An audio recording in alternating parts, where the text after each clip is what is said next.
Hi everyone, something a little bit different from my channel today, as those that will have watched regularly have already probably worked out, because I think this is the first video I've ever put out where I've actually spoken on it. So it's the first time I've recorded my voice for something, and I'm doing it because I have had some requests, quite a few requests actually, come in asking for me to do some kind of rig rundown or setup walkthrough around the gear I use, how I use it, how I kind of route everything through the various effects, and how I use the looping and all of that kind of stuff. So I thought I would do a video that explains some of it. As I say, I'm not looking necessarily to do these things regularly. I'm certainly not looking to turn myself into a kind of synth reviewer or demo guy. There's already plenty of those on YouTube that do a much better job than I possibly could. But I thought it would be interesting to talk through my setup, and I like watching these videos and have learned quite a lot from people who've done these kind of rig rundown things. So I thought it would be useful to try, and hopefully people will get something out of it. Please let me know if you do. What I did realise after I tried recording this first time round is that it will be too long if I just do it in one video. And so I decided the best option might be to break it up a little bit into a 4-part series. The most sensible way to do that to me seemed to be kind of break it down into different sections. So in part 1 today, what I'm going to do is talk about my sound sources. So that is my synths and other instruments, how I use them and how I route them into my mixer.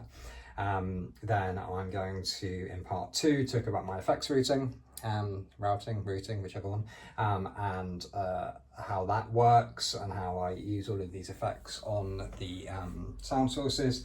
And then part 3, we'll look at the looping elements of it, and if I need to, part 4 will then look at kind of end of chain and how I kind of actually record the audio at the end, the processing part, and some tape specific stuff as well, and how I use tape in my workflow. So that's the plan.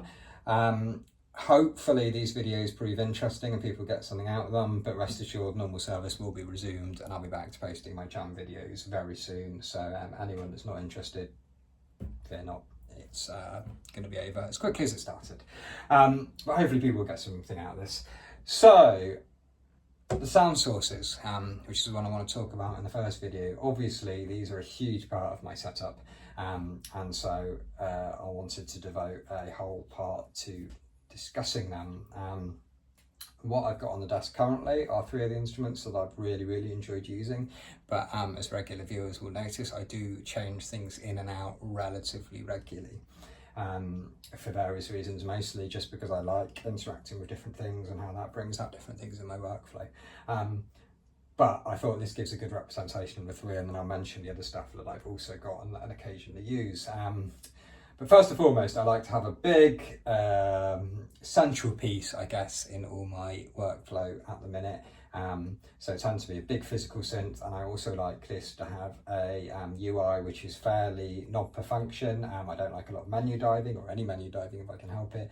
Very much what you see is what you get. Turn the knob, the sound changes, that kind of thing. And that's what this wonderful instrument gives me. So this is the Ableton Music Solar 42F ambient drone synth.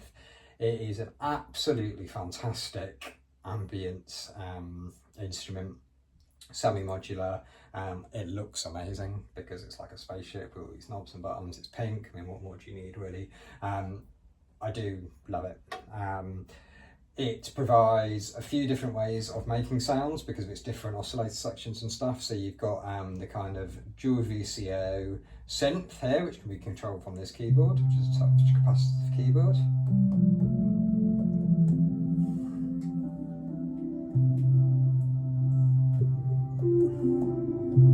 As you can hear, it's really nice to play melodically. And it's also got the drone voices, which gives you that big kind of droning sound, and then the 2 can be combined together. It's cinematic very quickly. It's a beautiful thing. When I'm not using that, I also have really enjoyed recently the Behringer Poly D. People have probably seen that in my video, which is kind of a a mini Moog replica, but for a really reasonable price. Again, it's a big knob per function synth, 4 oscillators, but I just love the setup of it, the way it kind of is just grab a knob, test it, change the sound. I think it looks great. And again, it's the other kind of big synth that if I'm not using this, I enjoy using. Second sound source I've been using a lot recently is this, which is the Ableton Move. I'll just move the camera slightly so you can see that more. I've had this for a couple of months now and I've really enjoyed using it. I don't necessarily use it in the traditional way because I don't tend to use a sequencer or the capturing functions when I'm using it as part of this wider setup. What I do is I use it to group together banks of samples or sampled melodic instruments that I can then bring into my looping setup. So I have a number of sets with 4 instruments per set. So things like this one is textures. So you can have, I can kind of play around with different sounds, go to a different instrument, and that's got a different set of textures, kind of crackles, pops, wave sounds, all those kind of things in the first bank. Then I can easily move to another bank where we've got something completely different. So this is microchord samples.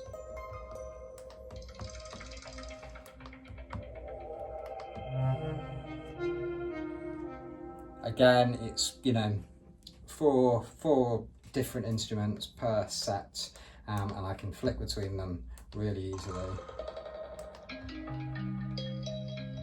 And it gives me the ability just to change around, play the pads chromatically, and I think it just works really well. What I also really like about this instrument is its flexibility, because what I can do is unplug it, battery powered, take it with me when I'm traveling or anything else, and I've got a really fun playable device that I can make music on the move with, as well as having, excuse the pun, as well as having it as part of my main setup. So at the minute, really enjoying that.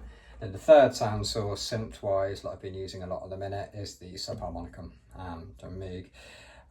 This is a polyrhythmic semi-modular synthesizer, as it says here, but it focuses on the subharmonic frequency spectrum.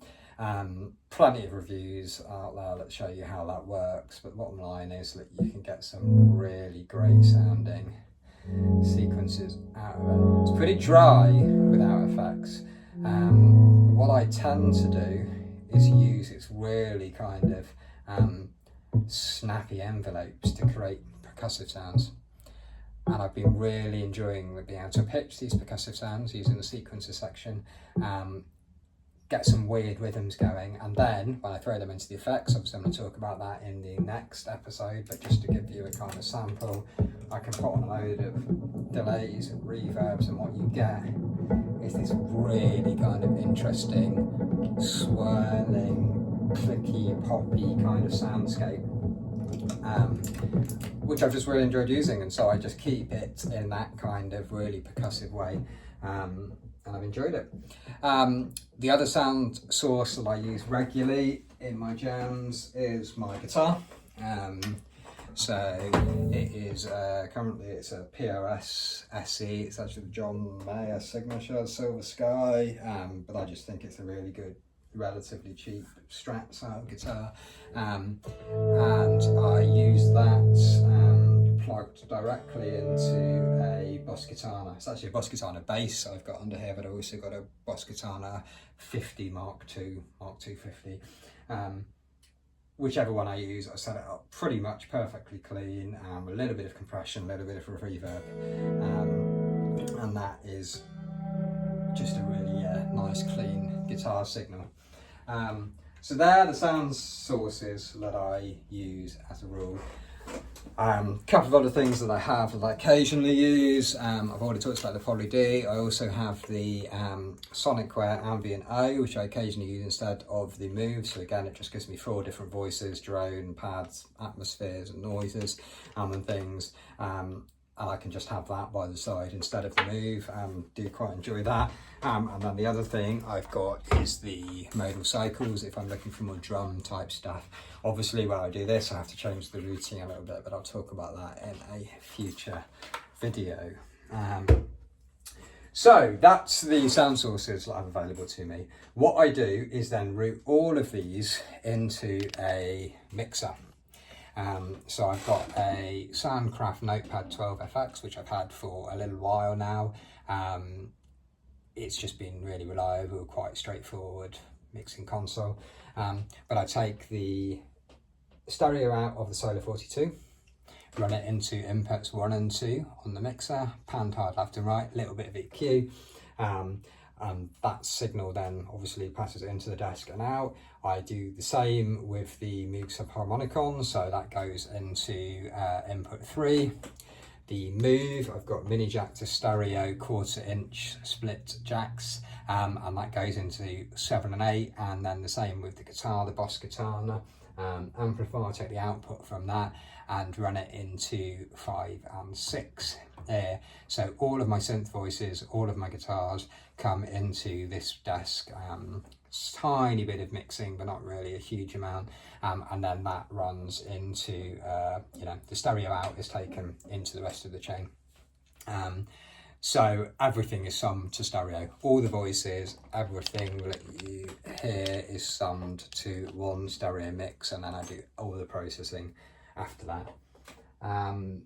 I think that's probably it for part 1. That explains the sound sources. So what I'll do in the next video is go on to explain what I do with the effects. But hopefully that has proved somewhat interesting, but please do feel free to leave comments, ask any questions or anything else you want to do. And I will see those of you that are interested in part 2. Thanks so much. Bye.